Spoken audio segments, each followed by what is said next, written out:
السلام عليكم، اهلا يوتيوب.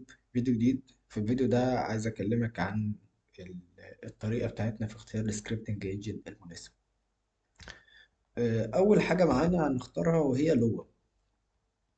ايه هي لغه؟ لغه هي لغه برمجه مستقله بذاتها اصلا، زيها زي بايثون كده.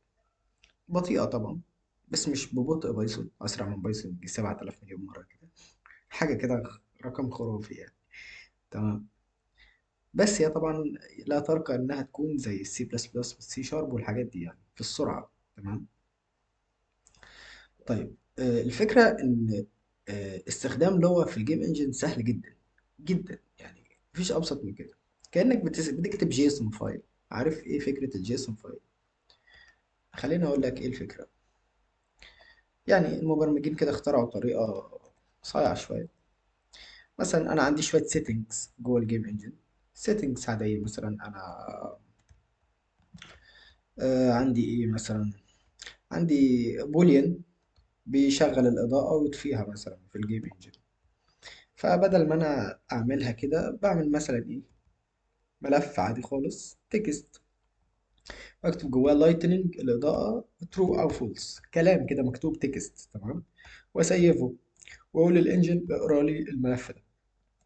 لما يقرا الملف ده هيجيب كلمه لايتنينج، هيروح على الفاريبل اللي اسمه لايتنينج ويشوف هو بترو ولا فولس، وعلى اساس كلمه ترو فولس يخلي الفاليو هنا ترو فولس. ماشي.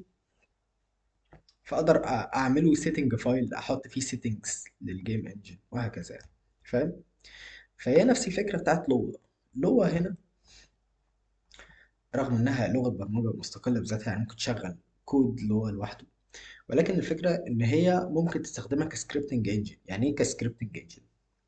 تعال بص هنا معايا كده. فانكشن ابديت بياخد الانتيتي اللي هو الجيم اوبجكت اللي هو ده، واللابس التايم ماشي اللي هو الدلتا تايم يعني. بعد كده بيعرف شوية variables عشان يعمل الحركة اللي انت شايفها، وبيست البوزيشن ويست الروتيشن. يعني بيخلي البوزيشن بتاع الانتيتي ده عند اكس وواي، والروتيشن عند الانجل الزاوية اللي هو حسبها. ماشي، كلام جميل جدا. ايه المشكلة؟ المشكلة ان الكود ده مش بيكمبايل. يعني ايه مش بيكمبايل؟ يعني مش هيشتغل. يعني ايه؟ يعني انت لو عملت الكود ده كده وجيت رنيت، هيرن ايه؟ ما هو مفيش حاجة اسمها سيت بوزيشن، مفيش حاجة اسمها سيت روتيشن، صح؟ طب كوزاين وساين معروفين، انما سيت بوزيشن وسيت روتيشن دول فين اصلا؟ مكانهم فين؟ ده لغه. تمام. فالانجن بيعمل ايه؟ الانجن بيجي ياخد السكريبت زي ما انت شايف كده، زي ما هو كده، ويبدا ان هو يقراه سطر سطر. فلما يلاقي كلمه فانكشن ابديت يعرف ان الكود اللي جوه ده هيشغله في الجيم لوب هناك في الابديت. ماشي، ده رقم واحد. رقم اتنين، هيلاقي كلمه ريديوس بيساوي رقم، هيعمل هو هناك في الجيم انجن كل ده في السي بلس بلس بقى. هيعمل انتجر ويخليه ب 170، ويعمل انتجر ويخليه ب 500، ويعمل فلوت ويخليه انجل، وهكذا. انت فاهم يعني؟ اللي هو ايه، هيرن الكلام ده يعني. تمام. وبعد كده ايه؟ سيت بوزيشن. ايه سيت بوزيشن؟ هيعمل حاجه اسمها بايندنج. يعني ايه بايندنج؟ يعني مثلا كلمه سيت بوزيشن دي هتلاقي في فانكشن في السي بلس بلس انجن اسمها سيت بوزيشن برضه. نفس الطريقه، بتاخد جيم اوبجكت وبتاخد اكس وواي. تمام.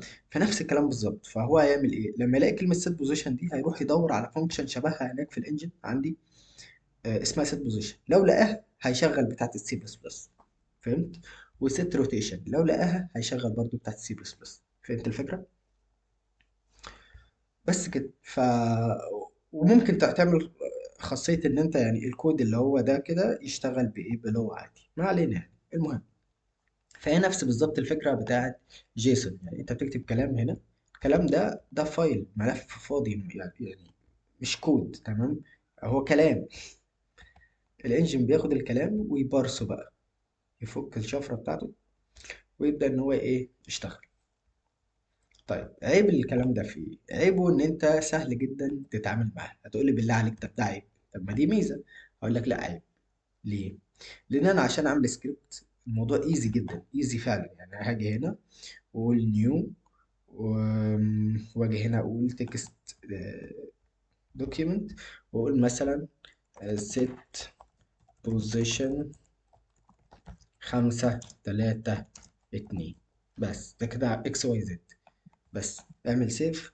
انا كده عملت سكريبت، هبعته للجيم انجن هشغله. الله، طب حاجه بسيطه قوي. لا بس فيها عيب. عيبها ايه؟ ان انا مش هعرف اكومبايل، يعني مش هعرف السيت بوزيشن دي مكتوبه صح ولا غلط. ماذا لو انها مثلا البي دي كابيتال؟ هعرف منين؟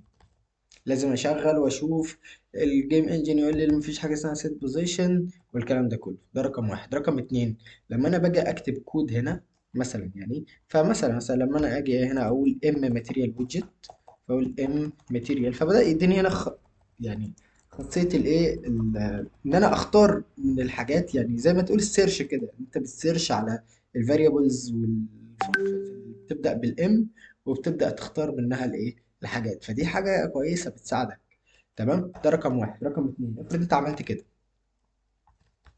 شلت التي مثلا، ايه اللي هيحصل؟ هيجيب لك ايرور، هيقول لك في ايرور هنا، ما يعرفش حاجة اسمها ماتيريال ويدجت.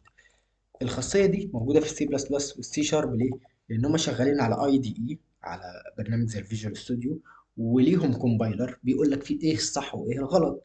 انما السكريبت ده انت مش شغال على كومبايلر، ده تكست فايل.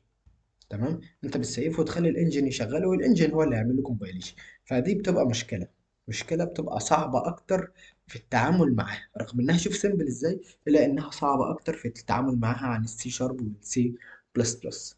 فهي دي الفكره. فانت ايه رايك؟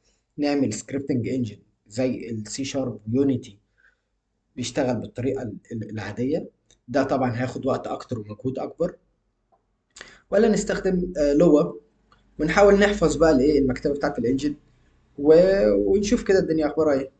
فيا ريت اعرف رايك في الكومنتات. سلام.